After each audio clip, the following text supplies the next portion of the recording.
Alhamdulillah wa kafa. Wassalatu wassalamu ala habibih Mustafa wa ala alihi wa sahbihi ahlul tuqa wal wafa. Wassalatu wassalamu ala habibillah wa Muhammad ibn Abdillah wa ala alihi wa sahbihi wa man. Amma ba'd, faya ayyuhal abidun ittaqullah haqqa tuqatih wa la tamutunna illa wa antum muslimun. Qala Allah ta'ala fil Qur'anil Karim, a'udzu billahi minasy syaithanir rajim. Bismillahirrahmanirrahim. Khatamallahu ala qulubihim wa ala sam'ihim wa ala absarihim ghishaawatun wa lahum 'adzabun 'adzim. Sallallahu alaihi wasallam. Ma'asyiral muslimin wa zumratal mu'minin rahimakumullah. Tiada kata yang dapat mewakili nikmat tetesan darah, detak jantung, hembusan nafas, langkah kaki, ayunan tangan, semua itu hanya dapat dibalas dengan kalimat Alhamdulillahirabbil alamin. Berselawat dan beserta salam pula kita panjatkan atas junjungan alam, yakni Nabi besar kita, Nabi Muhammad sallallahu alaihi wasallam, dengan lafaz Allahumma sholli ala sayyidina Muhammad wa ala ali sayyidina Muhammad. Dan bersalawat dan bersalam pula kita kepada beliau dengan mengucapkan Assalamu alayka ya Rasulullah, Assalamu alayka ya Habibullah. Ma'asyiral muslimin wa zumratal mu'minin rahimakumullah. Di atas mimbar yang mulia ini, khatib tidak akan lupa berwasiat kepada jemaah sekalian, terkhususnya kepada diri khatib sendiri, agar senantiasa meningkatkan kualitas iman dan takwa kita kepada Allah Subhanahu wa taala. Takwa dalam arti kata menjunjung tinggi segala perintah Allah dan menjauhi segala larangan Allah. Ma'asyiral muslimin wa zumratal mu'minin rahimakumullah. Di hari yang agung ini, di hari Syahidul Ayyam ini, dan Jumat yang mulia ini, kita berada di antara nikmat Allah yang begitu besar yang Allah berikan kepada kita. Di antara nikmat besar yang Allah berikan kepada kita di hari ini adalah kita masih bisa merasakan nikmat ketenangan, kedamaian, keamanan pada diri. Pada hari ini kita masih bisa meninggalkan anak keluarga kita di rumah. Ketika kita berada di dalam masjid ini, duduk mendengarkan khutbah Jumat ini, kita masih bisa tenang. Kita masih bisa merasakan keamanan, kenyamanan dan kedamaian. Dan pula kita tinggalkan anak-anak istri kita di rumah pun dalam keadaan insya Allah aman dan damai. Akan tetapi nikmat besar berupa nikmat keamanan ini tidak semua umat Islam dapat merasakannya. Nun jauh di sana, berada hampir sampai di kota Al-Maghribi, ada sebuah negara bernama Palestina. Umat Islam di sana sampai hari ini tidak merasakan apa yang kita rasakan. Mereka beribadah dalam rasa ketakutan. Mereka dalam ibadah merasakan tidak aman. Tentara-tentara Zionis Israel saat ini, dalam penjajahan Israel saat ini, para muslim Palestina, mereka tidak mendapatkan kedamaian. Mereka di sana bagaikan dalam penjara, tidak ada jaringan listrik, tidak ada makanan yang bisa masuk, tidak ada air, bahkan sumur pun akan mereka tutup, akan mereka cor dengan semen, agar semua orang-orang Palestina tidak akan bisa lagi mendapatkan minum.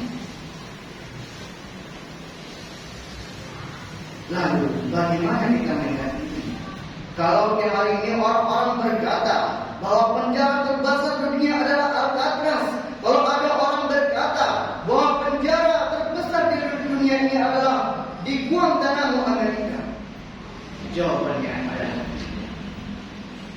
tapi penjara terbesar saat ini yang disaksikan oleh jutaan manusia saat ini adalah Palestina. Mereka berada dalam penjara Zionis Israel saat ini, tapi orang-orang Islam sebagai yang memandangnya dengan pandangan yang picik sebelah mata saja. Mereka termakan oleh hasut fitnah oleh media elektronik, media-media sosial yang menyerukan bahwa ini bukanlah perang antara jihad dengan kaum penjajah, tetapi ini adalah sebuah politik. Jawabannya adalah tidak. Palestina jauh sebelum Israel ada. Mereka sudah berada di sana. Israel baru berdiri pada tahun 1948. Jauh sebelum itu Palestina sudah berada di bawah naungan Khalifah Utsmaniyah, di bawah pimpinan Sultan Abdul Hamid.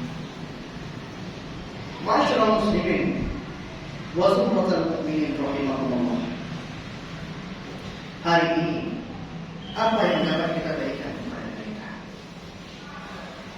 Kalau kita mengaku Islam, maka kita seharusnya sadar bahwa mereka pun adalah saudara. Mereka adalah saudara kita seiman, walaupun kita bukan satu suku dengan mereka, walaupun kita bukan saudara setanah air sama mereka, tetapi mereka adalah satu iman dengan kita. Di dalam Al-Quran dikatakan al-mu'minuna ikhwah, bahwa orang-orang beriman itu bersaudara.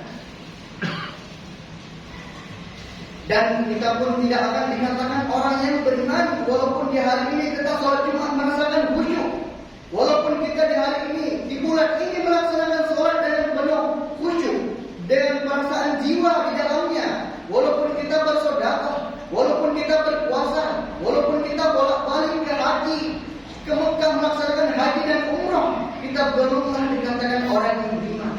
Kenapa demikian?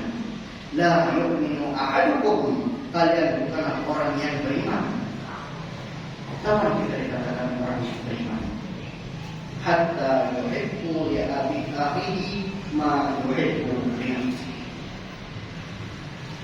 Sampai engkau mencintai saudaramu sebagaimana engkau mencintai dirimu sendiri.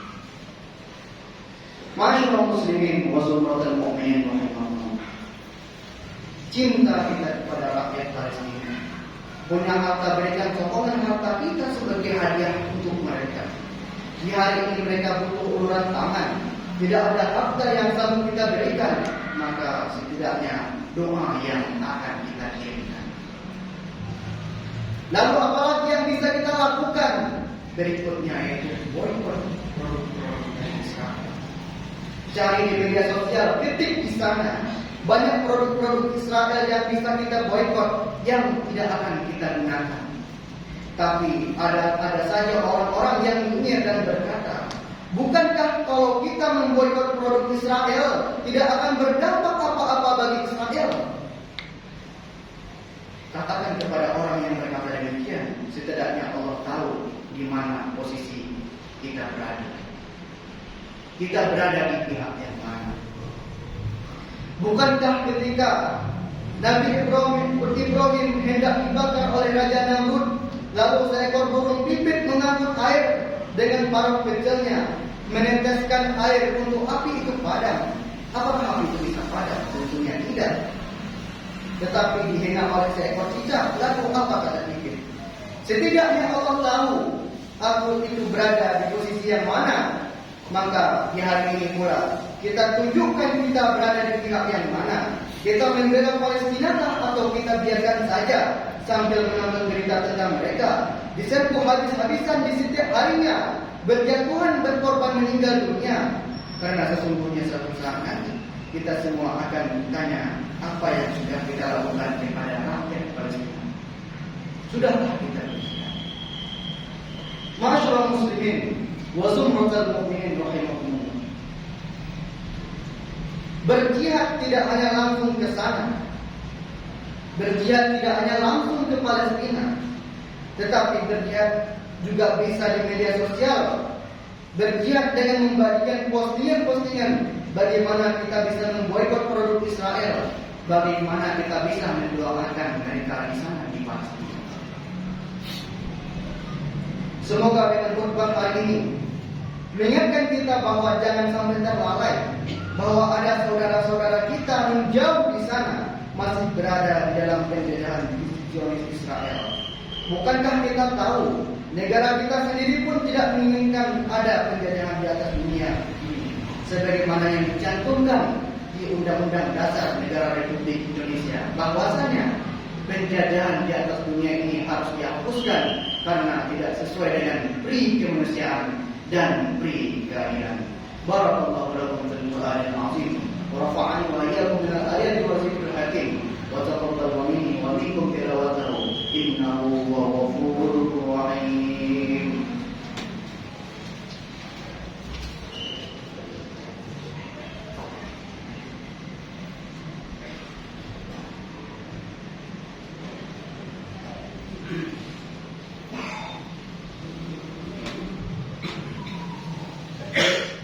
Alhamdulillah nahmaduhu wa nasta'inuhu wa nastaghfiruh wa na'udzu billahi min shururi anfusina wa min sayyiati a'malina man yahdihillahu fala mudilla lahu wa man yudlilhu fala hadiya lahu. Asyhadu an la ilaha illallah wahdahu la syarika lahu wa asyhadu anna sayyidina Muhammadan abduhu wa rasuluh la nabiyya ba'dahu. Amma ba'd. فيا أيها الحاضرون اتقوا الله حق تقاته ولا تموتن إلا وأنتم مسلمون. قال الله تعالى في القرآن الكريم أعوذ بالله من الشيطان الرجيم بسم الله الرحمن الرحيم والعصر إن الإنسان لفي خسر إلا الذين آمنوا وعملوا الصالحات وتواصوا بالحق وتواصوا بالصبر. إن الله وملائكته يصلون على النبي يا أيها الذين آمنوا صلوا عليه وسلموا تسليما. اللهم اغفر للمسلمين والمسلمات والمؤمنين والمؤمنات برحمتك يا أرحم الراحمين. ربنا هب لنا من أزواجنا وذرياتنا قرة أعين واجعلنا للمتقين إماما. اللهم لا تدع لنا ذنبا إلا غفرته ولا حما إلا فرجته ولا دينا إلا قضيته ولا حاجة من حوائج الدنيا والآخرة إلا قضيتها ويسرتها برحمتك يا أرحم الراحمين. عباد الله إن الله يأمر بالعدل والإحسان وإيتاء ذي القربى وينهى عن الفحشاء والمنكر والبغي ولا ذكر الله أكبر.